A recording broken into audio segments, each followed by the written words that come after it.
May nagtanong sa akin minsan sa isang forum, kailan natin maibabalik ang patriotismo ng Pinoy? Yung bang patriotismong handa kang mamatay para sa bansa? Pagkatapos ng 2 EDSA, para bang wala nang binatbat ang Pinoy?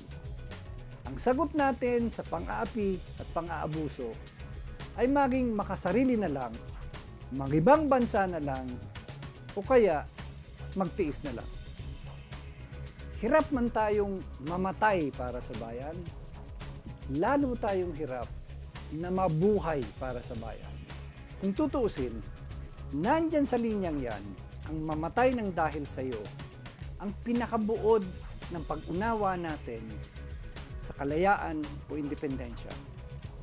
Para sa atin, ang ibig sabihin ng kalayaan ay ang paglaban sa dayuhan, ang pagtutol sa dayuhan.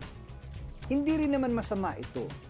At totoo rin naman na marami na tayong dinaanang mapang-aping dayuhan at mapang-aping gobyerno na dapat lang labanan at dapat lang tutulan. Madali ang mamatay ng dahil sa iyo dahil minsanan lang. One moment in time ayon nga sa kanta. Mahirap ang mabuhay ng dahil sa iyo na pang-araw-araw, paulit-ulit, pa isa-isa. Madali ang umalsa. Ang mahirap ay ang pagmamatsyag sa katiwalian, sa pagtutol sa paglabag ng human rights, sa pagtiyak na ang boto ng mga botante ay mabibilang tuwing halalan. Hindi dayuhan ang pinakamabigat nating kalaban. Hindi gobyerno ang pinakamabigat nating kalaban. At hindi rin kamalasan ang pinakamabigat nating kalaban. Ang pinakamabigat nating kalaban ay ang sarili.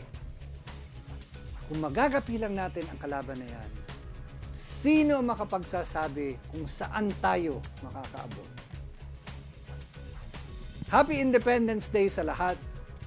Ito po si Conrad de Quiros, Rabing Itin.